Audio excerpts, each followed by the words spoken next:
Good afternoon, everyone. Welcome to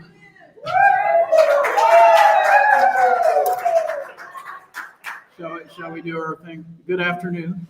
Good afternoon.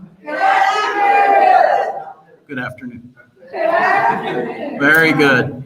For those of you in the live audience, we are both on live stream at the moment and here in person. This is our first in-person program since March 10th, 2020, which seems like a very long time ago. And so welcome back, everyone. It's good to see you all again. Next week, we're God willing and the creek don't rise, which is what I said on our last program. And creek rose. June 29th, Archiving Wheeling presents a series we call Lesser Known Legends of Wheeling. We'll be talking about Maple Hall. Some of you may remember as a columnist in the newspaper on African American issues, and she also wrote for the Pittsburgh Courier.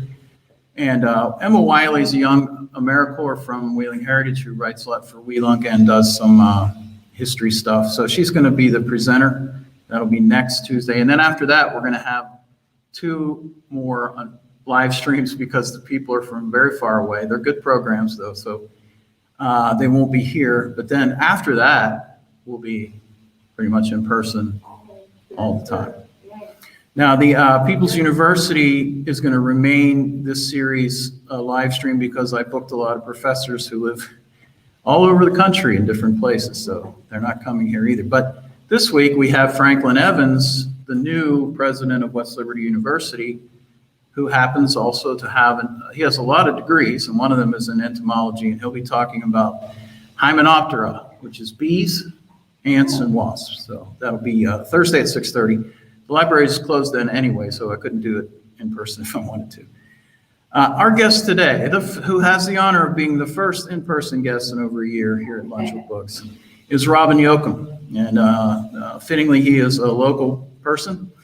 He's known for his fiction set in the Ohio River Valley, and his most recent novel, The Sacrifice of Lester Yates, that you see up here, was released in April of this year by Arcade Crimewise, an imprint of Arcade Publishing. He's written 5 other books. He has them all here. We talked to him after the show. Favorite Sons, one of his books was named the 2011 Book of the Year for Mystery Suspense by USA Book News. He worked for the Columbus Dispatch, and he was with the newspaper for 11 years, and he won more than 30 local, state, and national journalism awards. And then he covered the police beat for 4 years, which was the basis of his book, Dead Before Deadline. Dead Before Deadline, yes. And he was also at the Martin Surrey Time Leader for a while before that. He is the principal at Yocum Communications, a public relations and marketing consulting firm in Galena, Ohio, that he founded in 2001. And as I mentioned, he grew up in this valley at Brilliant, Ohio. And he has a bachelor's degree in journalism from Bowling Green University. Here he is, Robin Yocum.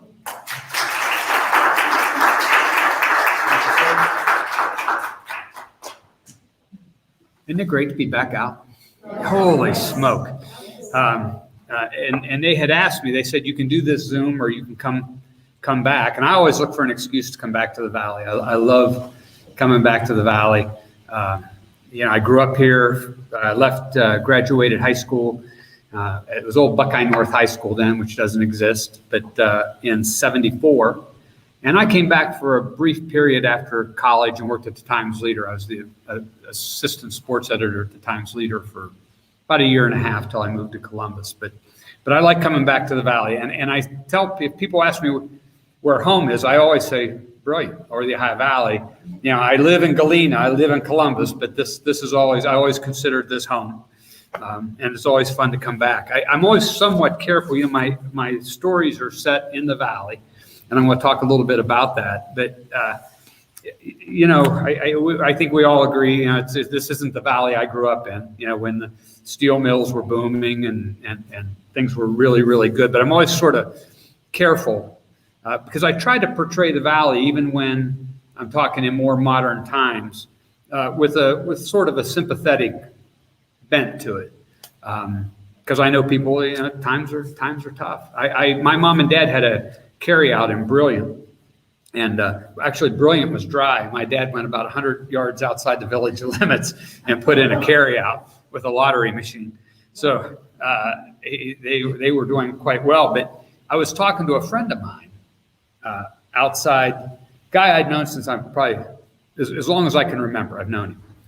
And we were talking about the valley and when we grew up and how things changed. There were several of us there, and I just casually mentioned, because he said, well, when the steel industry comes back. And I said, Bill, it's never coming back. I said, but maybe they could do something in the valley with transportation. You got the river, the railroad tracks are all here, the interstate. He looked at me, he said, well, you just have all the answers, don't you, college boy? And I said, well, I don't have all of them, and it's been nice seeing you. And I laughed. So it was a good lesson for me.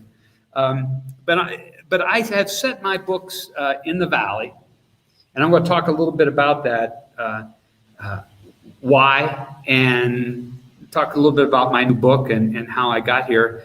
And it was a rough road to hoe to try to get to this point in my career. I was a newspaper reporter for years, and when you're a newspaper reporter, you're always writing about other people's accomplishments or what they've got, what they're doing.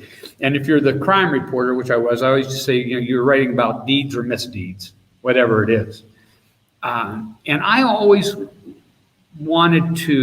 thought I wanted to write fiction, because I was intrigued with the idea of starting with nothing, starting with a blank sheet of paper and creating something that was uniquely mine.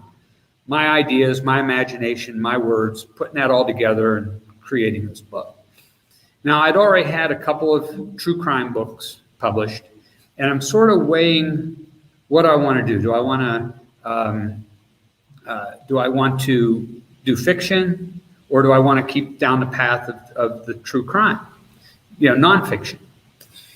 Well, the difference is with nonfiction, since I had a track record, I could do a proposal, send it to a publisher. If they liked it, they would say, yeah, here's a nice advance. We'll see you in a year. Go do your research and write your book.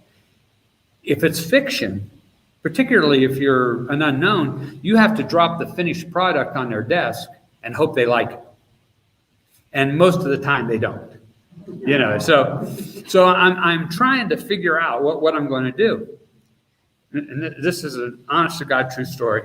So on Tuesday, while I'm trying to weigh these options, and the nonfiction's attractive because I can get money up front. I had children; they wanted to eat every day. I got selfish things, and so on a Tuesday, I got a call from one of my publishers of my previous books, and he said, "Are you looking for work?" Which is a dumb thing to ask a writer, because we're always looking for work. And I said, sure. I said, what do you got? And he goes, well, he said, we just signed a guy. I'm looking for a ghostwriter or a co-author. So we just signed this guy to write a book, and he can't write a lick. He can't put 2 words on it, which is exactly what you want to hear when you're a struggling author, that they're out there signing people to write books who can't write books. And I said, well, what's the premise of the book? And he said, it's a little offbeat, a little different. He said, this guy wants to write a book on executions, capital punishment. And instead of the electric chair or lethal injection, he wants to take them to the hospital, put them under, start harvesting organs, perfectly good for transplant. I guess the heart being the last to go, and lights out. I said, okay, creepiness factor aside, is there enough to do a whole book on this? And he goes, oh, yes, he's got a lot of other ideas. And I said, who is this? And it was Dr. Kevorkian, Jack Kevorkian, Dr. Death. And I'm thinking, I don't know what I told him, but I know what I was thinking. I said, no, my career hasn't quite slid that far yet. I said, I don't want to be in a hotel room with this guy and catch a cold. He wants to help me out. So that was on a Tuesday. on Thursday, the mail comes. Now, I was working with an agent in New York at the time, and he wanted me to write a book about minor league baseball. It was sort of a reference guide. You know, if you're in Des Moines and you want to go to a game, here's where you park, here's how you get tickets, whatever. And he would send me copies of the rejection letters, and there were plenty of them. And at the bottom of this rejection letter, the second rejection for another book he was promoting to this same editor. And the second rejection said, this is a great idea for a book. And it was a book geared to women on how not to get cheated by automobile mechanics, the tricks they will use to get you to spend your money. He said, this is a great idea for a book. He said, but there's not a woman in this country that's going to buy a book written by this idiot. And it was Joey Buttafuoco. Remember Joey? Long Island. So in the span of 48 hours, they had tried to team me up with Dr. Death, and I was getting these rejection letters with Long Island Lolita's Sweetheart, and I thought, this is a sign from God that I'm supposed to be writing fiction. So I started down that road, and like I said, you know, it was rough going early on. And, you know, I used to tell my kids, I had 3 kids, and I used to tell them one of my favorite sayings to them. I said, failure isn't fatal. You know, you can make a mistake, you can fail, and you just keep going. I said, which is a good thing, because I'd have been dead a long time ago, trying to get a novel published. And this one, The Sacrifice of Lester Yates, one that just came out. This novel took more time from the time I first started, first inception, till it finally got into print in April. And I'll take you, the genesis of this book begins in probably I was still with the Columbus Dispatch. So that was, you know, I left there in 91. So let's say late 80s. I went down to Lucasville, the Southern Ohio Correctional Facility. I was doing a series of stories on wrongful conviction. And I had gone to the Ohio Public Defender, and I said, realizing that every guy in prison is not guilty, do you have anyone who's more not guilty than someone else? And there was a guy on death row named Johnny Spurko, and I went down to interview Johnny. I could do 2 hours on Johnny Spurko. It's a fascinating story. He's the only guy that I know who was 100 miles. I can put 100 miles away from a murder abduction, that he inserted himself into the investigation, got convicted, and sentenced to death. I've never seen anything like it. It was all of his own devising. But I went down to interview Johnny, and before I left, they gave me a tour of the death house. And Ohio still used the electric chair in those days. And off to the side, there was a little room. And in that room, there was a panel about half the size of that table. And on it was a red, a green, a white button. And on execution days, the 3 prison guards would come in. And it was volunteer duty, but extra pay. And each one had a button, and when the warden gave the signal, they would all 3 push the button, but only one button was hooked to the juice. So nobody knew who flipped the switch. And I was fascinated with that. And I thought, I'm going to write a book about this prison guard, the prison guard who always volunteers to do this. That was, and it was going to involve a wrongful conviction. That was all I had to go on, because I wondered, what does this guy's life look like? Who's, and I don't mean this in a derogatory term, but who's the guy that volunteers to do that, and what's his life look like? That's kind of was my genesis for the book. So when I sat down to do some serious writing, it was probably the 4th novel that I had started. I'd written the other ones. They hadn't gone anywhere. But I had this idea that I wanted to write this book about this wrongful conviction. Now, when I write a book, I start with what I call the launch point. And the launch point is just that little germ of an idea that makes you think, I bet I could wrap a book around this. I think I could do that. And I always equate it to, if you think of Dorothy leaving for Oz, and she starts on the yellow brick road, and it starts in concentric circles. Everything in that book revolves around that launch point. And I will spend weeks, months, just thinking about the book. I'll take notes and write things down. I'll use my voice to text app to capture things, but I don't worry about spelling or grammar. It's all idea generation. It's just thinking, what's this book going to be about? What's it going to include? And then I have to have an ending.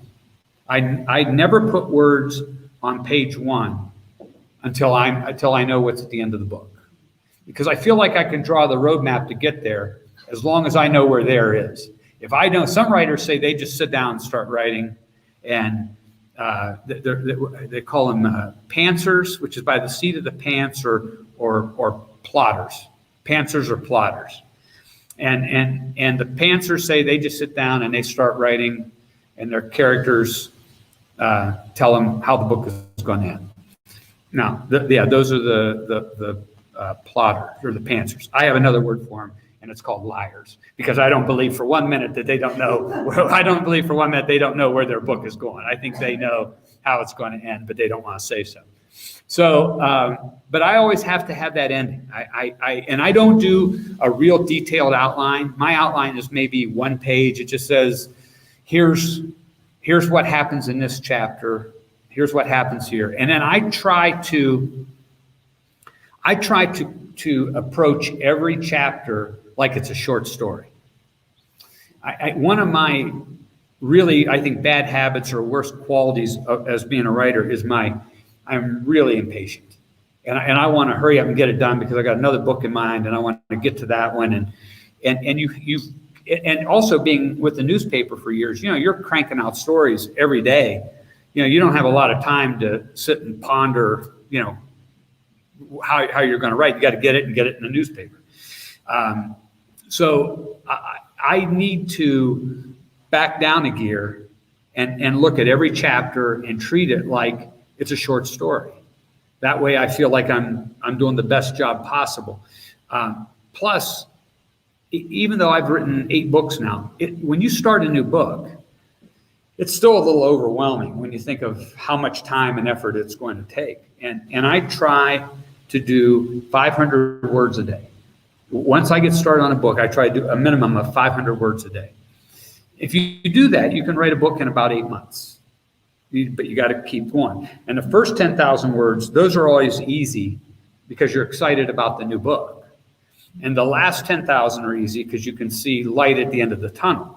It's at 90 to 100,000 in the middle that's the grind, And so I try to move forward every day, and I'll give myself little rewards if I get to 20,000 or 40,000, and you can kind of see where it's going.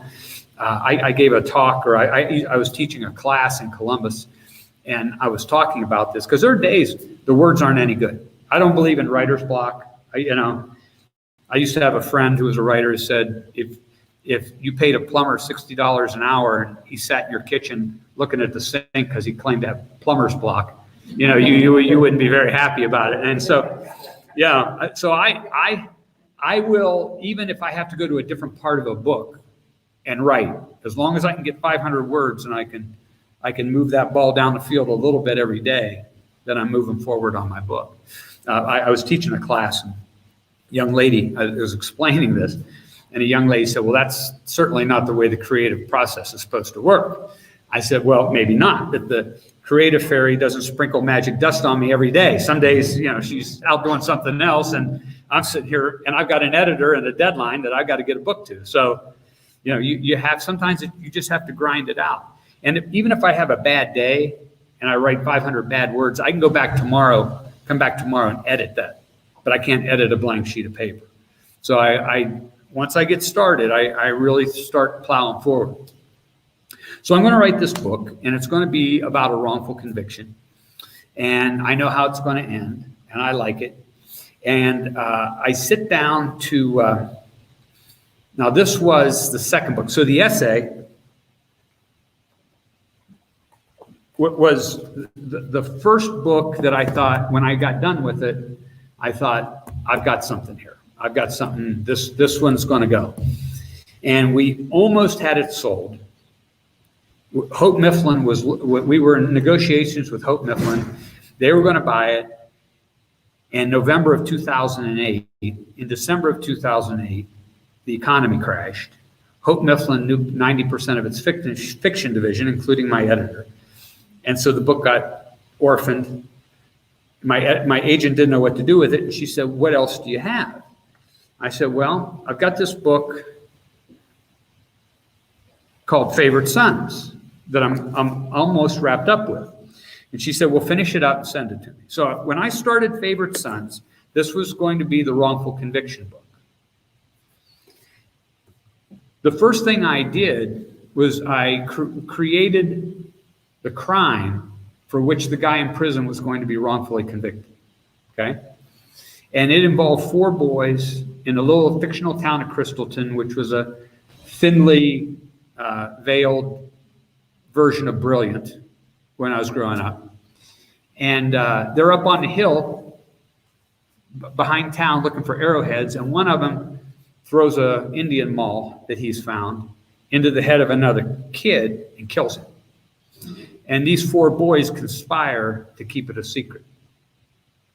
Well, once I wrote that, because this is the setup for the wrongful conviction, once I wrote that, I really liked these 4 boys.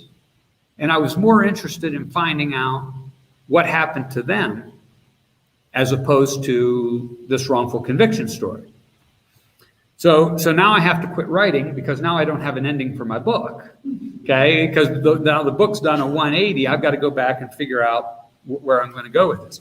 So I went back to what I call the brain dump. I just sat and thought about the book for a while, and I mean, you know what they call it, throwing spaghetti at the wall. I had everybody killing everybody else. I mean, I had scenarios where everybody's dying, everyone's shooting everyone else, until I finally figured out one that works. And it was just when you talk about the creative process, sometimes it's just throwing ideas out there, idea generation, until you finally come up with one that you think, okay, that's going to work. So I had my ending to the book. My agent took it out. I wrote it. My agent took it out, sold it in a couple weeks. And that ran. And then she said, "What else does he have?" And my agent pulled out the essay, and they bought the essay, which has been my most successful book to date. So the essay came out. I was working on a story loosely based on the life of my grandmother. My grandmother, who grew up in Rush Run. If you know where, just on the other side of Raylan, there's a road that just runs back into the hills. They call it Rush Run. It's where Bill Mazeroski grew up. And it's loosely based on the life of my grandmother during a coal mine strike. So I'm telling my agent about this, and I was pretty close to being done. And she said, so I'll go back a little bit. Let me grab my props here. So when I started writing, and I wanted to do fiction, the first book I tried to write, it was a series of short stories, anthology, about these kids, teenage boys, 15, 16, growing up in this small eastern Ohio industrial town. Life is seen through the eyes of these boys.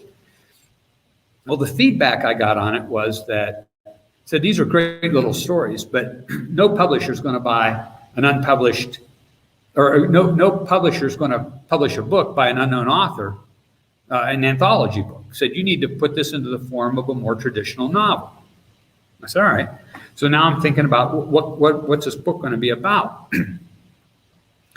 And when I was growing up in Brilliant, and maybe it's the rest of the Valley, my parents and grandparents and all over town, they would tell you these horrific stories to try to keep you out of trouble. See, Brilliant, the railroad tracks, Brilliant's only about 3 blocks wide, not long, just wide. You know, you're up into the hills, and that's all there is. We had 2 sets of railroad tracks, the river, a sand quarry, and all the abandoned coal mines and high wall strip mine operations up in the hills. So there were a lot of places you could get yourself killed. And the parents would tell you, don't ever go in that sand quarry. because there's giant man-eating catfish in there, and they'll eat you up. And you don't go down by the railroad tracks because that's where the hobos are, and they'll eat small children. I mean, anything just to keep you from getting yourself drunk. But the one that would get me the most was my grandmother would tell me, you don't ever go in that Ohio River, ever, ever, ever, which was good advice because it was an open sewer in those days anyway. You'd probably come out without your skin. But she said, you don't ever go in there because there are these giant suck holes, and it'll pull you under and hold your body on the bottom of that river forever. And your parents won't even have a body to give you a decent funeral. Because being pinned to the bottom of that fetid river wasn't quite bad enough. I wasn't even going to get a good funeral out of it. So I was always afraid of the river. I'd go down to the sand pit and do the other thing, but I was afraid of the Ohio River. So I thought, I'm going to set this on the Ohio River because the thing that kind of I feared the most. And I had done some stories out in Columbus. This obviously happened years before I was even born, but there was a woman in Grandview Heights, which is a Columbus suburb, named Lola Celli. And Lola was a school teacher who one morning told her mother, I'm going to go downtown Columbus and do some shopping. Her mother hears the door slap shut, and Lola Celli was never seen again. She just walked off into another dimension and disappeared. So I thought and I was fascinated with that case. I mean, I read all about it and just was fascinated to figure how does that happen? So I decided I'm going to put this woman on the Ohio River, my character on the Ohio River, and she's going to be involved in a boating accident, but the body is never found. So you don't know if she went away to escape an abusive marriage, if she drowned, or what happened to her. And I wrote the book, and into which I inserted all those little anthology stories to carry, okay? So the book's about like this by the time I get done with it. I send it off, and it's called The Baron of Brilliant. Nothing, crickets. So I wrote another book about one of the things my dad used to talk to me about when I was a kid growing up. He said, you don't want to be that big high school athlete who shows up at the ball games after he's graduated wearing his varsity jacket, wanting everyone to remember who he was. He said, you don't want to be that guy. I said, yeah. So I wrote a book about a guy that makes the winning shot in a state championship basketball game his senior year, and it's 20 years later, and he's still living on that moment back in high school. And it's a book about how he tries to reinvent himself at age almost 40. And in the midst of this, he gets involved in a murder case, and to do the right thing, he's got to go into federal witness protection. And if he does, he's going to lose the thing that means the most to him. He's going to lose his identity. And that was called the Duke of Mingo Junction. So I got the Baron of Brilliant, the Duke of Mingo Junction. No one bought it. And so I wrote another one, and it was called the Earl of the Ville. And the Earl of Steubenville being the Ville, and the Earl is he's a big high school star, plays Major League Baseball, and then gets busted dealing cocaine and goes to prison. The book opens up, he's getting out of prison. All he wants to do is go back, get the drug money he hid before he went to prison, and go somewhere where he can start his life over. And it's about all the forces that keep him from getting out of Steubenville, Ohio. And I think it's by far my funniest book, and it's probably my rawest also, which I unfortunately dedicated to my mother, and I've caught a lot of hell out of her. But anyway, so I had the Baron, the Duke, and the Earl, and nothing they didn't go anywhere. Okay, so I put them on the shelf. I wrote Favorite Sons. I wrote the essay. I'm writing this book about my grandmother. And my agent told my agent, this is what I'm working on. She said, where are your practice books? I said, all you writers have books that you started on. I said, well, the Baron, the Duke, and the Earl have been chilling on my closet shelf for about 5 years if you want to read those. She said, send them up. So I did. And I'm sure she's going to pick the Duke of Mingo Junction. That was my favorite of the three. Well, she comes back to me and says, this Baron of Brilliant said, I really like this. Let's go with this one. And remember, this is about this big right now.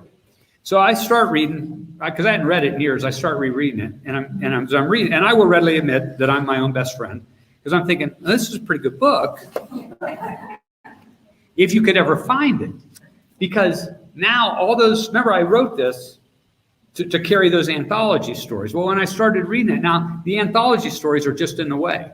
They're breaking up the flow of what I think is a really good book. So I cut 65,000 words out of this book before I even started the rewrite process.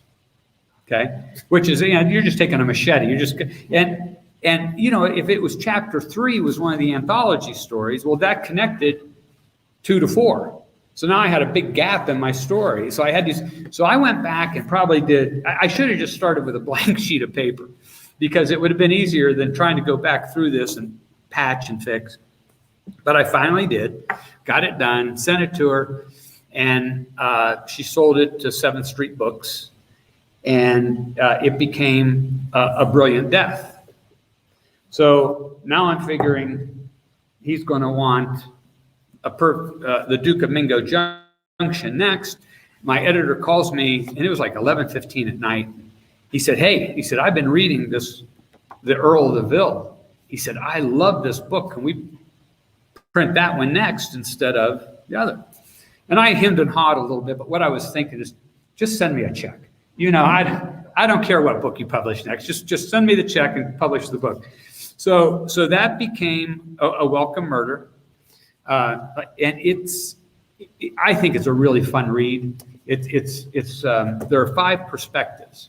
So you're talking about Johnny Earl, who's the main character, who wants to go back, get his money. The sheriff, who wants to be president of the United States and is Johnny's high school buddy. The sheriff's wife, who is promoting his political ambition because all she wants is to get out of Steubenville, Ohio. She doesn't care how it happens. Just get me out of Steubenville. The high school homecoming queen, who was Johnny's high school sweetheart and has been having an affair with the sheriff. And her husband, who was the class nerd. And there's a body comes up dead. She had been having an affair with him also, and she's trying to get her husband convicted of the murder so she can hook back up with John. So you have all these people doing these desperate things, and it's a little rough in spots. And that's when my sister called me up one Sunday morning and said, all those nice books you wrote, and you dedicate this piece of trash to our mother. And I said, Margot, and she said, no, I didn't want to hear it. Never mind. I'll talk about it. So that came out, and then there was the Duke of Mingo Junction. And so I wanted them to let me keep it, the Duke of Mingo Junction. I really liked that title. I just thought it had a nice flow to it. But it was as long as I was with 7th Street Books, it was going to be a adjective noun. And somehow I love the cover, but that's actually Mingo, Ohio. So they found a picture of Mingo, downtown Mingo, in its better days, somewhere online, and bought it. So I actually had downtown Mingo on the front of the book, and that became a perfect shot. So I had those 3 books sitting there that I didn't think were going anywhere, and this one was a finalist for the Edgar Allan Poe Award in 2017 or 18. I've lost track, and it's done really, really well. So now I've got those done. I've had time to write other books. And I pulled out one day the book I started that became Favorite Sons, the idea of the wrongful conviction. And I'm rereading it. And I had actually started a sequel to Favorite Sons years before. And I had the ending. I knew where I wanted to go with the book. But I had no traction for reasons that I couldn't even explain. Even though I liked the ending and I thought it was interesting, the book to me was just too bland. I couldn't get excited about it. And if you can't get excited about it, you need to put it away, because that means your readers aren't going to get excited about it either. They're going to be able to tell that you mailed it in and didn't spend time really working on it. So I put it away years ago, picked it up probably 2 years ago or so, a little bit more, and started rereading. Gosh, I really liked the way this was going, and I still couldn't quite figure out what the problem was. And I thought, I'm going to try it again. And what I did was, the opening scene takes place on Old 40 at the foot of the Blaine Hill Bridge. Okay, now there used to be a baseball field back in there. I used to play baseball for Blaine many years ago in the old United Mine Workers League. And there was a house that sat there that we sometimes used like as a clubhouse for the ball team. And I put the action, what I did was I brought the action back to the Ohio Valley. And when I did, it was almost like magic that all of a sudden I had that traction that I lost the earlier time. And I realized it was Columbus was the problem. Now, I've lived in Columbus for 40 years. I like Columbus, but it's a very sterile environment. And particularly when you consider the old valley that we knew, and the mills were going, and you go up to Pittsburgh or Wheeling, and I called it the grit and the grind. You could always hear railroad cars grinding, or gas being let off at the mill, or blown whistles. There was always the grit and the grind. And I realized that was the problem. The problem was I wasn't true to my roots. I had started moving things out to Columbus. But once I brought it back here, I was so comfortable writing that book that it took off. And I was able I completely redid the book. And it centers on a wrongful conviction. And Hutch, who is the main character in Favorite Sons, he's the narrator. He's been elected Attorney General for the state of Ohio. And he's absolutely miserable in his job. He hates it. And he had been a prosecutor in Summit County in Akron. And what he's saying is, he said, I just become another politician. I become a paper pusher instead of somebody putting bad guys behind bars, which was what he really liked. So he's approached by a former boxing champ who's a turned prison guard, who comes to him and says, you're going to execute Lester Yates in a couple of months, and if you do, you're going to execute the wrong guy. And here's why. And he kind of lays out this story. Well, Lester had been convicted. He was the Egypt Valley Strangler, and Egypt Valley being out toward Piedmont Lake, and which I didn't actually mean to. I mean, it wasn't something I planned. It was just I have the first victim, Donna Herrick. She disappears on Wheeling Island. I had her at a bar in Wheeling Island, and that was the first body of water that he came to. And I was going to try to figure it out, but she was down on. I think I put Lou's Voodoo in there, and I put the Merriman. I had the Merriman in there. It is. It says on July 17th, 1993, a Saturday, Donna Herrick left her job at an automobile parts distribution warehouse south of Wheeling, West Virginia, and drove back across the Ohio River to the 3-bedroom ranch in St. Clairsville that she was renting with 2 friends from high school. Donna cranked up a Def Leppard CD, and the 3 women laughed, sang into their hairbrushes, made pina coladas in the blender, and smoked a couple of blunts before heading back across the river about 9 o'clock to make the circuit of the clubs on Wheeling Island: the Merriman, Lou's Voodoo, and Tin Pan Alley. And I don't think Tin Pan Alley was Tin Pan Alley. It wasn't on the island, was it? That's journalist or fiction license there. Donna was 23 and loving life, dancing and drinking. It was another raucous Saturday night on the island. The last time her friends remembered seeing Donna, she was at the bar at the Merriman. She had a cigarette in one hand and a bottle of beer in the other. No one saw her talking to anyone in particular. No one saw her leave. She was there, and then she wasn't. So I ended up moving, they find her body in Piedmont Lake, and that becomes the first victim of the Egypt Valley Strangler. And Lester Yates turns out to be, he's convicted of not of her murder, but of another murder, and they conveniently connect him to all the other strangulations, which when I was a police reporter, that was if the detectives couldn't solve a crime, they would tell you, well, we know who did it, we just don't have enough evidence yet to charge him with it. And it was kind of a way of, when I was a police reporter, of trying to get me off their tail for not being able to solve a crime. Well, we know who did it. So what they would do, they would convict of one, and oh yeah, and we think he did all these others too. Pat themselves on the back and walk down the street. So Lester is in prison, and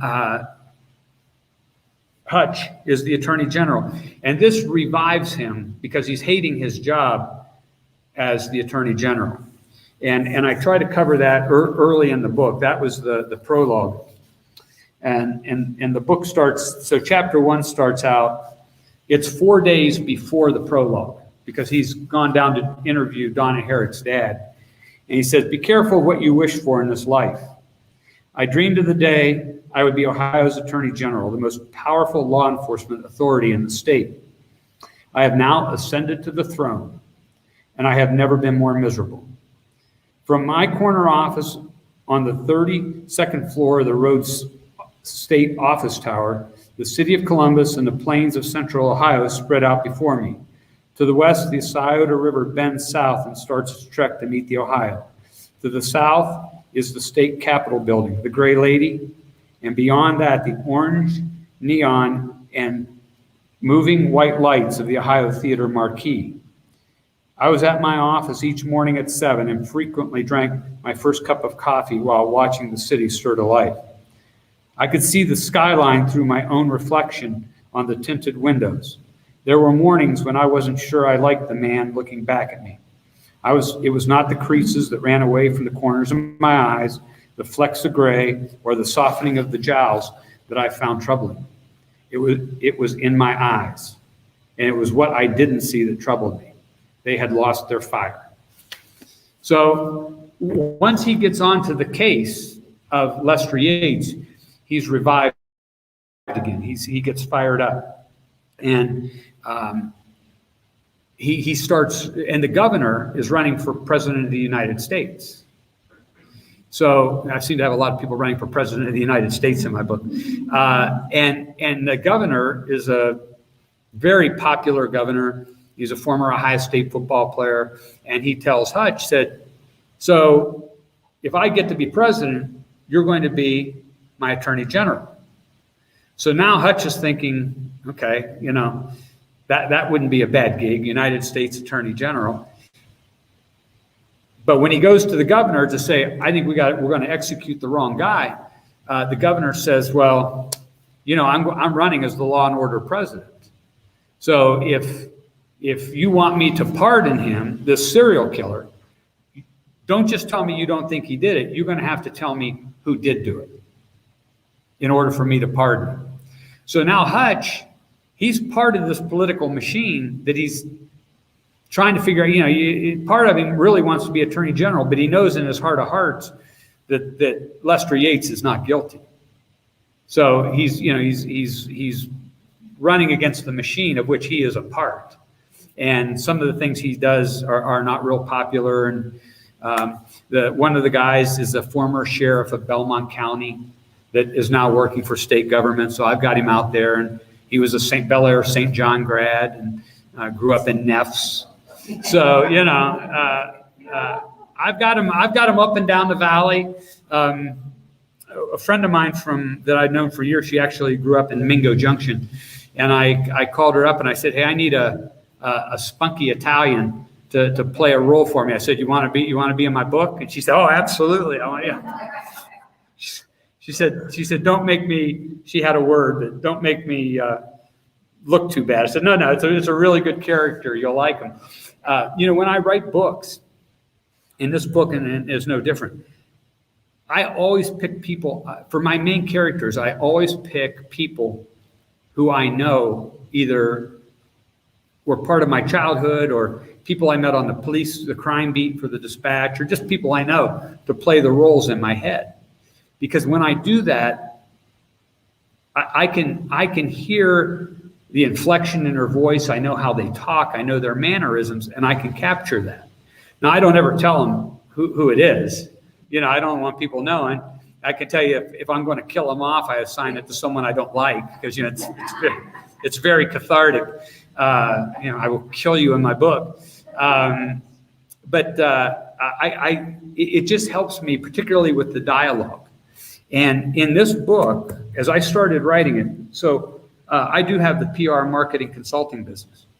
And my kids live in Michigan, South Carolina, and Western Tennessee. So when I want to go see the grandkids, I'm on the road. It's about a 15-hour round trip. And I wrote the entire first draft of this book using the voice-to-text app on my phone. I put my headset in, I turned on the app, and I just drove down the road. Some people say having a conversation with the voices in my head, but sometimes it's like dictation. I'm just repeating what they're telling me, and your characters will talk to you. And that sounds so weird, and I'm like a business guy, and there's a part of my right brain that's very, business oriented and checklist and everything. And I got this left side that's always floating around out there dreaming stuff up. So it's a nice combination, actually. But I wrote what I would do is I'd email it back to myself, and then cut and paste it into the manuscript, and then I would rework it from there. It was a good way to use that time. I could get my 500 words a day pretty easily, talking to myself while I'm driving down the road. I always wonder what people are thinking, just in my own little world. I'd like to open it up for some questions. If you have questions about the book or the writing process, yes, ma'am. I wonder if you could tell the group what your teacher, Mrs. Grabowski, told you. Who are you? She's a troublemaker. Because but you look so familiar. I've seen you speak twice before. Okay. I live in Tiltonsville. I live in Okay, so Mrs. Grabowski, and I dedicated one of these books in my, yes. So if you ever meet my mother and you'd like to get a good rise out of her, just remind her of this story. Mrs. Grabowski, who just passed away here in the last year or so. Mrs. Grabowski was my Spanish and English teacher at Brilliant and Buckeye North. And, I never claimed to be a really good student. I was kind of a stinker, kind of a, ornery kid. And I could push her buttons like I just had and she came out from behind the lectern one day, and she was pointing a very finely polished fingernail at me and said, "You, Mr. Yocum, will never amount to anything." And I said, "Well, that's a bit harsh." And she said, "That's exactly what I'm talking about." Said, "You always have something cute to say," which was true. But I said, even by the standards of 1972, that was a bit rough, But my mom gets so angry about that. And I said, "Mom, I probably gave her a lot of reason to believe that I wasn't going to amount to anything. And it's been 40 years. You got to let it go." Just let it go. It's okay. And Mrs. Grabowski and I kissed and made up after I got to college and was doing well, and I'm sure she was shocked that I was. But I was a decent athlete, and I knew I was going somewhere to play football or baseball. And in those days, if you had your diploma and a heartbeat, they could get you into college. You didn't have to have a particular ACT or SAT score. So I was just kind of cruising along till I got to college, and man, I used to make her so mad. And I really liked her, but she just, it's just one of those things that I was an ornery kid, and she would get mad at me. But later she'd look at me after I was out of college. They asked me to come back and speak to some English teachers. She looked at me and she said, "I never believed it." That's why I said when I started getting books published, I'm sure there were teachers just shaking their head trying to figure it out. But, yeah, it was good. It was good. She was, and her and Mrs. Heskey and Lily, and they were good people. So, and I've let it go. I'm perfectly fine with it. But my mom still she can't let it go. Other questions? Yes, sir.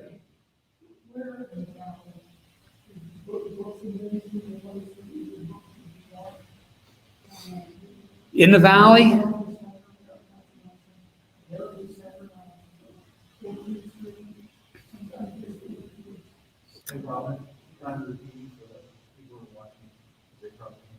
Yes. So, and basically, are my books available in the valley to purchase? And the answer is, I don't know. Now I know that Mark's books bookmarks in downtown on 4th Street in downtown Steubenville carries some of them. And there used to be a little bookstore in the Ohio Valley Mall, but I don't think it's there anymore. So I think most of the time got to kind of go online and pick them up. And I've got some when we're done here today. I do have some for sale. So if you'd like to pick one up, that'd be great. But I wish there were there. In Columbus, they've started building independent bookstores again. Finally, they're little towns that sometimes have coffee shops and bookstores. I'm glad to see them come back because the independents are the ones that really push my books. They sell my books. I can go to the Barnes and Noble right near my house, and I'm sure I've gone in before. They have no idea who I am, But there's an independent bookstore in Mount Vernon, and they've got a little Robin Yocum section, and they sell my books like crazy. So I try to really encourage people to buy online, and actually there's a website that you can buy them from independent bookstores. You can buy the books, and they're all out there. I mean, all my books are online and available. Yes, ma'am. Do you ever think of writing true crime again? I've given it some thought to writing nonfiction, and one of the books that I was toying with writing was one about the Shadyside flood, the flash floods. It's probably been 30 years or more now. I thought about writing about those. I thought that might make a good book. Johnny Spurko, the one I was telling you about, I went down to Lucasville to interview. His is a fascinating story. And I actually wrote a true crime book about that case. And when I sent it off, the feedback I got from the editors, they said, this is really a fascinating story. And it's really well researched and well written. No, thank you very much. And they said, he's such an unlikable human being that nobody's going to care that he was wrongfully convicted for a murder he didn't commit. So I've thought about writing his life story because he's Johnny's got to be pushing 70. And I'll bet he's spent all but maybe 10 years in one kind of institution or another. I mean, he's been in prison his whole life. And some of the stories he told me are, they're tragic, but fascinating. That how does this happen? So I thought about doing that, but I don't know. Sean and I were just talking a little bit earlier.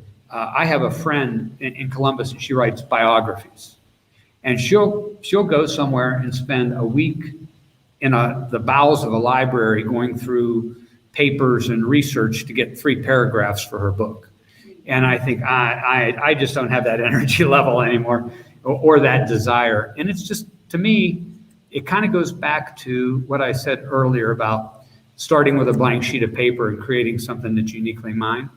I've still got my grandmother's story out there. I've got a couple of others that I've finished, because once these 3 sold, I had 3 years to work on other books while these were being published. So I've got some others done, and I actually wrote a memoir about growing up in the valley, my family, and I kind of compared it to, my family all lived within walking distance on both sides of the family. We were right there within walking distance of everybody. And then I kind of compared it to when the steel mills kind of went over that final roller coaster hill, and my family started, everyone moving away, breaking up. And I tried to parallel the steel industry with my family story. So I'd like to find a way to get that published. So I've got some other things, but I doubt I will. I talk about it, I think about it, but I don't know that I want to go back and go do that grind again. Yes, sir.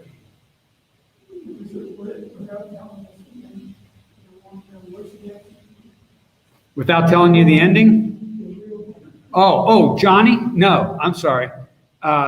No, what happened was, and I wrote an article about him for the paper because his execution date was getting close. Johnny told me once, like I said, he talked his way into this. I swear, anybody's radar. If he had just kept his mouth shut, he had never ever been linked to this.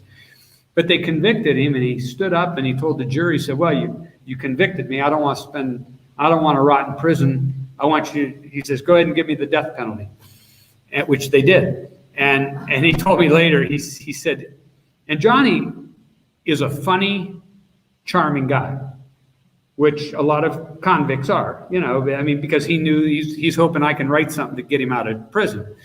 But he said, in retrospect, not my smartest move, telling him to go ahead and give me the death penalty.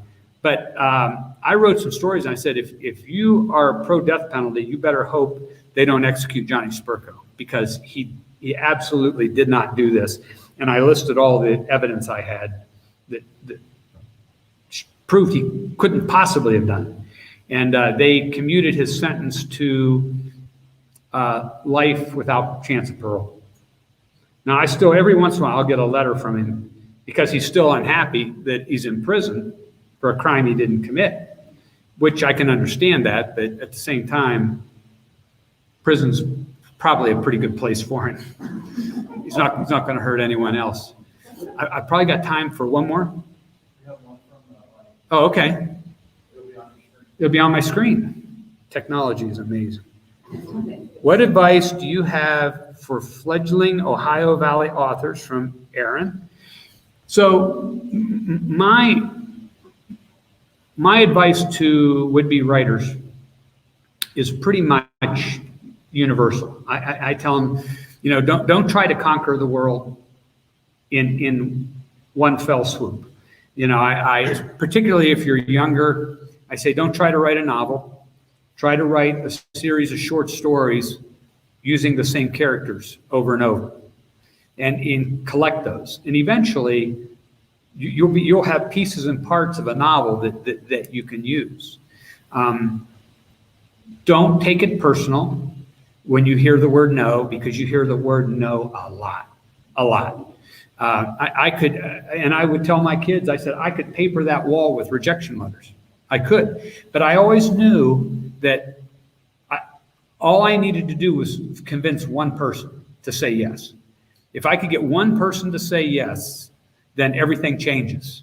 And that was my approach to trying to be a novelist. When I heard no, find another line of work. I figured I'm just going to keep plowing away until I find someone to say yes. And you have to read what other people are writing. Don't steal it, but it gives you an idea. One of the books I read was called Purple Cane Road by James Lee Burke. And I'm surprised that James Lee Burke isn't kind of a household name. I mean, he is such a good writer. And he has a character based in New Iberia, Louisiana, named Dave Robichaux. And he's a detective. And his books are so good. And after I read Purple Cane Road, I thought, okay, this is how it's supposed to be done. And part of what I did was kind of fall back, and what I talked about earlier, not being in such a rush all the time, taking my time. And but that's it. Writing, I believe, is like playing the saxophone or shooting a basketball or anything else. It's a skill that can be improved, and you get better the more you work at it. And you have to journal and make sure you write every day. So, we good? Yes, sir. All right. Thank you very much.